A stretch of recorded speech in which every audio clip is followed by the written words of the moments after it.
Hello everyone, welcome to Deb Right to Education. My name is Alokdeep Das and आज की इस video में हम एक बहुत ही इंटरेस्टिंग, बहुत ही खूबसूरत टॉपिक के बारे में बात करने वाले हैं जिसका नाम है factors on which resistance of a conductor depend.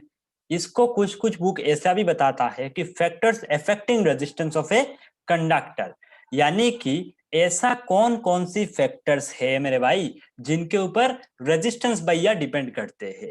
Resistance भैया हमारा कौन थे उसके बारे में हमने डिटेल्स में आपको बताया था कि भाई एक ऐसा चीज जो करंट की जो फ्लो है, दैट इज फ्लो, चार्ज की जो फ्लो है उसको अपोज करता है। फिर से बताता हूँ, रेजिस्टेंस एक ऐसा चीज है जो कि फ्लो ऑफ चार्ज को अपोज करता है, चार्ज को फ्लो नहीं होने देता है।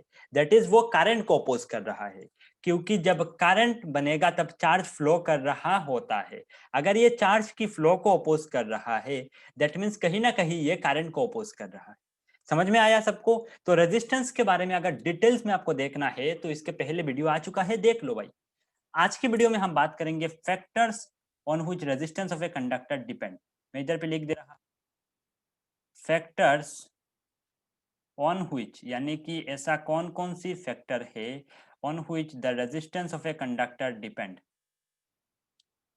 The resistance of a conductor depend.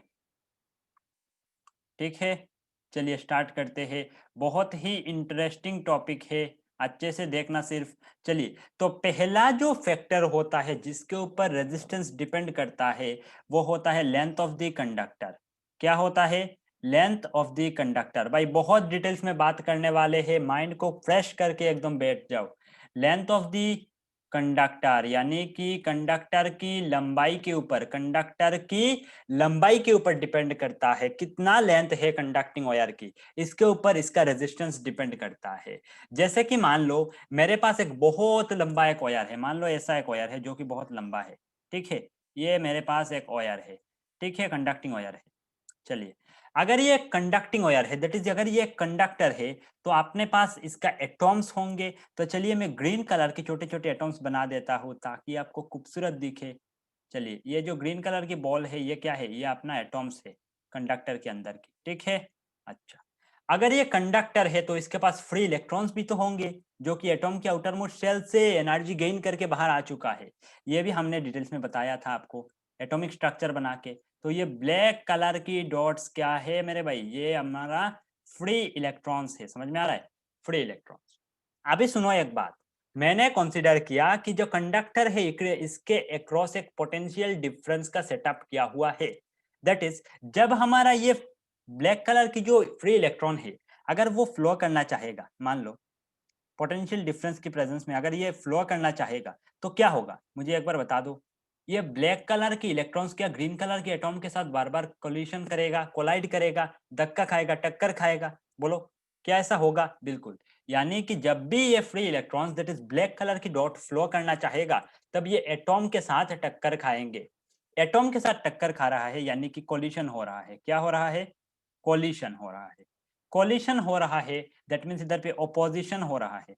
ठीक है, इधर पे क्या हो रहा है? ओपोजिशन हो रहा है। और भाई ओपोजिशन अगर हो है, फ्लो ऑफ चार्ज को अगर ओपोजिशन महसूस हो रहा है, दैट मीन्स इधर पे हम कह सकते हैं कि रेजिस्टेंस ज्यादा है, क्योंकि resistance is nothing but the opposition. तो इधर पे क्या है? रेजिस्टेंस ज्यादा है। तो भाई आप एक चीज अब इधर पे आसानी से देख सकते हो, अगर कंडक्टर की जो लंबाई है, कंडक्टर की जो लेंथ है, अगर मान लो ये जो लेंथ एल है, ये जितना ज्यादा होगा रेजिस्टेंस उतना ज्यादा होगा, क्योंकि लंबा कंडक्टर इसके पास एटॉम्स भी ज्यादा है। अगर एटॉम ज्यादा है तो इसके फ्री इलेक्ट्रॉन एटॉम के साथ बार बार कोलाइड करेंगे, दैट इज रेजिस्टेंस ज्यादा हो जाएगा। तो आप अच्छे से इधर पे समझ सकते हो कि resistance length of the conductor के साथ डायरेक्टली प्रोपोर्शनल है। डायरेक्टली प्रोपोर्शनल का मतलब अगर आप रेजिस्टेंस इंक्रीज करना चाहते हो तो length of the conductor increase कर दो। डायरेक्टली प्रोपोर्शनल का मतलब होता है अगर आप एक इंक्रीज करना चाहते हो दूसरा भी इंक्रीज हो जाता है। अगर आप लेंथ को इंक्रीज करते हो रेजिस्टेंस भी इंक्रीज हो जाता है। तो हम कह सकते हैं कि हमारा जो रेजिस्टेंस है दैट इज आर, ये डायरेक्टली प्रोपोर्शनल है length of the conductor that is L के साथ। क्या हम ये कह सकते हैं? इसको इक्वेशन नंबर 1 लिख दो। क्या मैं ये बता सकता हूँ कि resistance R is directly proportional to length of the conductor. Directly proportional का मतलब होता है अगर आप रेजिस्टेंस को इंक्रीज करोगे, सॉरी अगर आप लेंथ को इंक्रीज करोगे कंडक्टर की, तो रेजिस्टेंस भी इंक्रीज हो जाएगा। समझ में आई सबको? समझ में आई? तो रेजिस्टेंस लेंथ के साथ डायरेक्टली प्रोपोर्शनल है। समझ में आया? चलिए, सेकंड जो फैक्टर है जिसके ऊपर रेजिस्टेंस डिपेंड करता है वो होता है एरिया ऑफ क्रॉस सेक्शन। भाई ये क्या है, पहले सुना है एरिया ऑफ क्रॉस सेक्शन? चलिए बताते हैं। एरिया ऑफ क्रॉस सेक्शन के ऊपर भी हमारा रेजिस्टेंस भैया डिपेंड करते हैं। एरिया ऑफ क्रॉस सेक्शन बोले तो ये जो जगह आपको दिखाई दे रहा है, देखिए ये जो जगह, ठीक है, ये होता है एरिया ऑफ क्रॉस सेक्शन। इसको हम कैपिटल ए से लिखते हैं। तो अगर एरिया ऑफ क्रॉस सेक्शन किसी भी कंडक्टर की ज्यादा है, सुनो भाई, अगर एरिया ऑफ क्रॉस सेक्शन ज्यादा है यानी कि अगर वो मोटा कंडक्टर है तो इसका रेजिस्टेंस कम होगा। कैसे? देखिए, फिर से मैं एक कंडक्टर कंसीडर कर रहा हूं जिसका एरिया ऑफ क्रॉस सेक्शन ज्यादा है, ठीक है, ये कंडक्टर जिसका एरिया ऑफ क्रॉस सेक्शन अभी देखो अब ज्यादा है पहले वाले के कंपैरिजन में। समझ में आ रहा है? तो इसके पास भी इसके ग्रीन कलर की एटॉम्स होंगे, atoms atoms atom atom atom atom, चलिए बना देते हैं। अच्छा, और इसके पास अपना इलेक्ट्रॉन भी होंगे, फ्री इलेक्ट्रॉन, ठीक है, क्योंकि ये कंडक्टर है, कंडक्टर के पास फ्री इलेक्ट्रॉन होता है, इसलिए वो एबल होता है इलेक्ट्रिसिटी को कंडक्ट करने में। समझ में आ रहा है? तो अगर ये फ्री इलेक्ट्रॉन्स फ्लो करना चाहेंगे तो क्या अब इतना कोलिशन होगा, क्या आप इतना टक्कर खाएगा ये फ्री इलेक्ट्रॉन्स पहले की तरह? पहले केस में जितना टक्कर खा रहा था क्या अभी भी उतना ही टक्कर खाएंगे ना? थोड़ा कम हो जाएगा, ये कोलिशन थोड़ा कम हो जाएगा। ये कोलिशन क्या हो रहा है, इधर पे जो कोलिशन है वो पहले वाले के कंपैरिजन में कम है, क्योंकि अभी इलेक्ट्रॉन को, ये जो ब्लैक कलर की डॉट है, इसको अपना जो एटॉम्स है उसके बगल में से निकल जाने का रास्ता मिल रहा है। समझ में आ रहा है? इलेक्ट्रॉन अभी आसानी से निकल सकता है भाई, इसलिए कोलिशन कम होगा, कोलिशन कम होगा। अगर कोलिशन कम है दैट मीन्स ऑपोजिशन कम है हमारा, और अगर ऑपोजिशन हमारा कम है, अगर ऑपोजिशन हमारा कम है तो हम कह सकते हैं इधर पे रेजिस्टेंस भी क्या है, कम है, क्योंकि resistance is nothing but the opposition to the flow of charge. Opposition कम है तो रेजिस्टेंस कम है। तो ऐसा क्यों हुआ? क्योंकि हमने ये जो एरिया ऑफ क्रॉस सेक्शन है उसको बढ़ा दिया था। Area of cross section increase होने से आपका जो रेजिस्टेंस है वो डिक्रीज हो गया था। अगर आप लेंथ को इंक्रीज करते हो तो रेजिस्टेंस इंक्रीज हो जाता है। तो आप इधर पे से आसानी से एक चीज देख सकते हो, पहले वाले में रेजिस्टेंस लेंथ के साथ डायरेक्टली प्रोपोर्शनल था, इस केस में हमारा जो रेजिस्टेंस है वो एरिया ऑफ क्रॉस सेक्शन के साथ इनवर्सली प्रोपोर्शनल है, यानी कि R is inversely proportional to area of cross section. इसको अभी सेकंड याद रखना, पहले तो इसको इक्वेशन नंबर 1 कंसीडर करना, इसको इक्वेशन नंबर 2 कंसीडर करना, कि भाई अगर रेजिस्टेंस है वो इनवर्सली प्रोपोर्शनल है कंडक्टर की एरिया ऑफ क्रॉस सेक्शन के साथ। इनवर्सली प्रोपोर्शनल का मतलब क्या होता है, अगर आप एक को इंक्रीज करते हो दूसरा डिक्रीज हो जाता है। अगर आप एरिया ऑफ क्रॉस सेक्शन को इंक्रीज कर देते हो, जैसे कि आपने इधर पे किया था, एरिया ऑफ क्रॉस सेक्शन बढ़ा दिया था, देखिए पहले केस में कम था, इस केस में ज्यादा हो गया था, तो एरिया ऑफ क्रॉस सेक्शन बढ़ा दिया तो रेजिस्टेंस क्या होगा, कम हो जाएगा। देखिए रेजिस्टेंस कम हो गया इस केस में, लेकिन पहले केस में जब आपने लेंथ को इंक्रीज किया था तो रेजिस्टेंस भी इंक्रीज हो गया था, लेंथ को इंक्रीज किया था रेजिस्टेंस भी इंक्रीज हो गया था। That is resistance is directly proportional to length of the conductor and resistance is inversely proportional to area of cross section of the conductor. समझ में आया सबको बात? समझ में आया?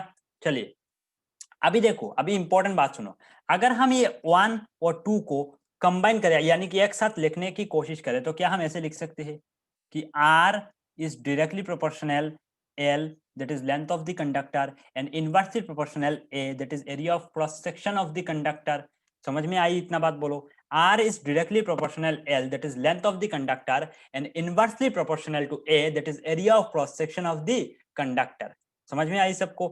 आप ऐसे भी समझ सकते हो, देखो अगर आपको कुछ समझ में नहीं आया तो आप ऐसे कंसीडर करो, पहले जो छोटा सा पतला सा नन्हा सा वायर दिखाई दे रहा है वो एक वाटर की पाइप है, ठीक है, पानी का पाइप है, और जो सेकंड वाले जो मोटा वायर है वो एक मान लो मोटा सा वाटर की पाइप है, दोनों ही वाटर की पाइप है।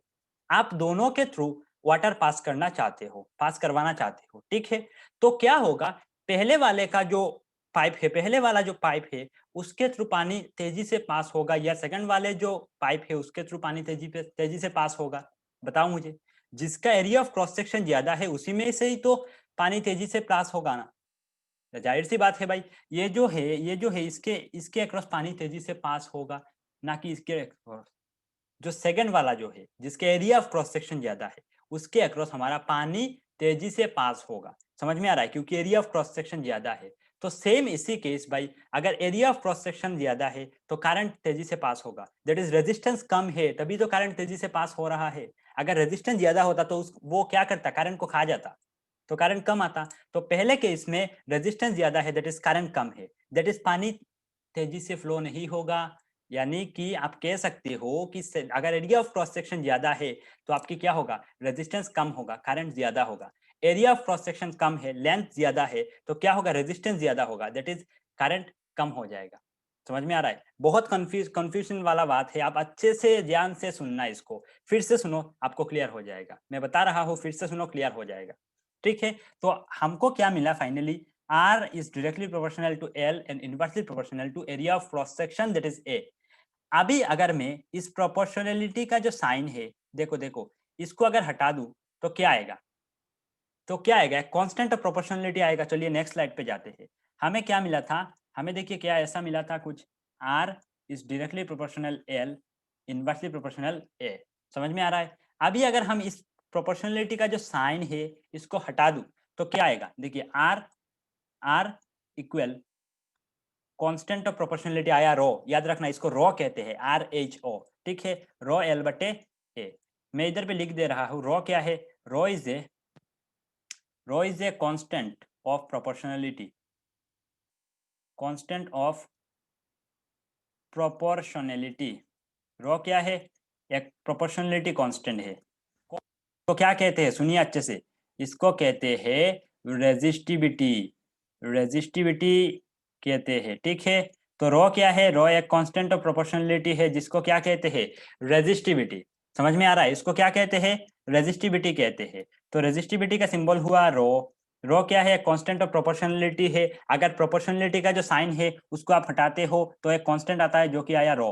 क्या आया, रो। इसको क्या कहते हैं, रेजिस्टिविटी कहते हैं। क्लियर सबको, क्लियर पूरी बात। चलिए, तो अभी हम बात करते हैं व्हाट इज रेजिस्टिविटी। भाई बहुत गर्मी है इधर पे, अगर आपको बात समझ में आ रहा है तो भाई लाइक ठोक के जाओ। चलो, व्हाट इज रेजिस्टिविटी, रेजिस्टिविटी क्या है, तो हेडिंग लगाइए रेजिस्टिविटी। हम रेजिस्टिविटी को अभी पढ़ते हैं। What is resistivity, that is raw क्या है। अभी देखिए, तो रेजिस्टिविटी को जानने के पहले, अच्छा, फिलहाल आप यदि पे यहाँ पे ही फुल स्टॉप लगाओ, यहाँ पे ही आप फुल स्टॉप लगाओ। और एक बात सुनो, मेरा हिंदी पे मत जाओ, बहुत वीक है मैं जानता हूँ। चलिए, इधर पे ही आप रुक जाओ और मैं एक इंपॉर्टेंट चीज आपको बताता हूँ। आपको एक फॉर्मूला मिला, देखो इधर पे देखो आप अच्छे से, R equal to rho L by A. इसको याद रखो भाई, रेजिस्टेंस की फॉर्मूला है, बहुत इंपॉर्टेंट। देखो देखो देखो, क्या मिला, R equal to rho L by A. और एक फॉर्मूला हम रेजिस्टेंस की जानते हैं, जो कि होता है ओम्स लॉ से, B equal to I R, that is R equal to B by I. इन दोनों फॉर्मूला को याद रखना। रेजिस्टेंस की दो फॉर्मूला है, R equal to rho L by A और R equal to B by I, दोनों को याद रखना। चलिए, नेक्स्ट हम जाते हैं रेजिस्टिविटी पे। तो रेजिस्टेंस का दो फॉर्मूला मिला था, अभी हम जाते हैं रेजिस्टिविटी पे। चलिए, तो चलिए अभी हम आते हैं रेजिस्टिविटी टॉपिक पे। चलिए, तो हमने बताया रेजिस्टेंस की दो फॉर्मूला आपको याद रखना है, R equal to B by I, R equal to B by I and R equal to rho L बटे ए। अभी चलिए रेजिस्टिविटी पे। रेजिस्टिविटी क्या होता है, अभी इस फॉर्मूला को आप इधर पे लिख दो, R equal to rho L by A. इधर में से रेजिस्टिविटी का सिंबल कौन है भाई, रो है। तो रो की वैल्यू पहले फाइंड करो आप क्रॉस मल्टीप्लाई करके। तो चलिए, इधर पे से आएगा, आर के नीचे है 1, तो आएगा rho L equal to R A. सही है। चलिए, रो की वैल्यू आएगा आर ए बाई एल। क्या आएगा, आर ए बाई एल। इसको याद रखना, रेजिस्टिविटी का फॉर्मूला। ठीक है, अगर क्वेश्चन में आ गया रेजिस्टिविटी का डेफिनेशन बता दो, what is the definition of resistivity, बा ऐसा क्वेश्चन आता है ना, डिफाइन रेजिस्टिविटी। ठीक है, तो ऐसा तुक्का मारने वाला, रट्टा मारने वाला क्वेश्चन।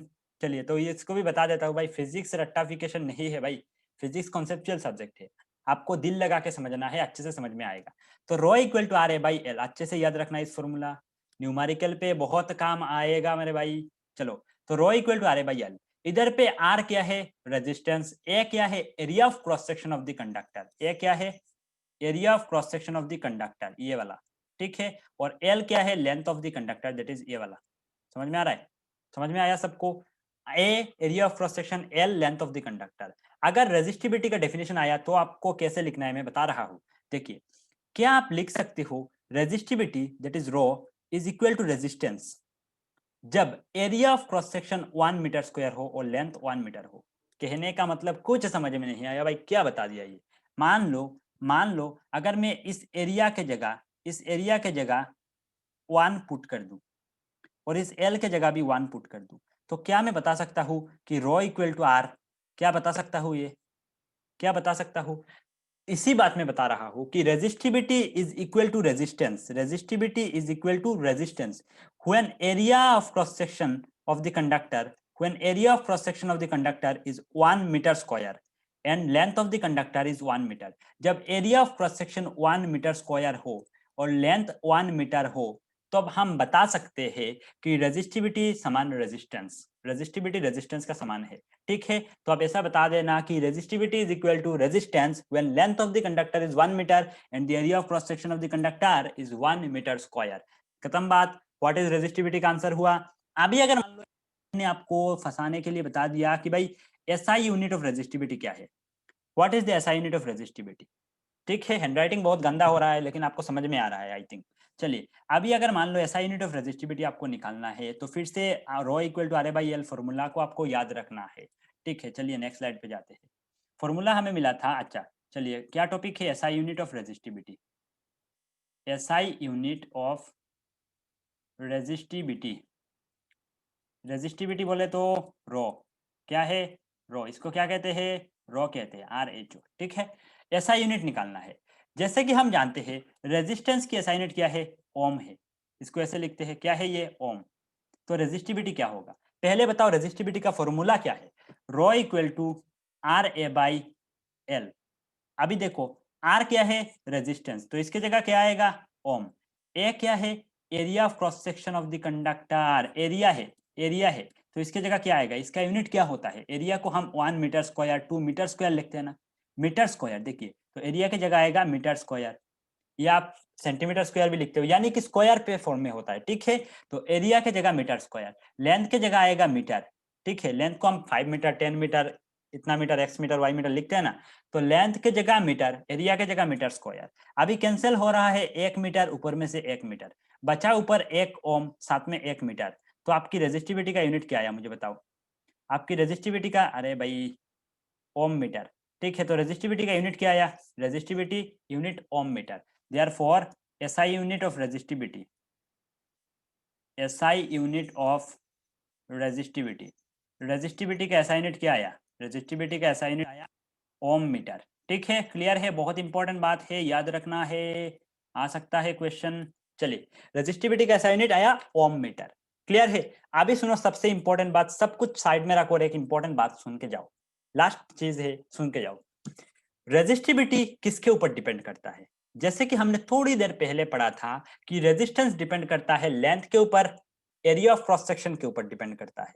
लेंथ के साथ डायरेक्टली प्रोपोर्शनल होता है, एरिया ऑफ क्रॉस सेक्शन के साथ इनवर्सली प्रोपोर्शनल होता है। कौन, रेजिस्टेंस। बट रेजिस्टिविटी किसके ऊपर डिपेंड करता है, इसको अच्छे से सुनो।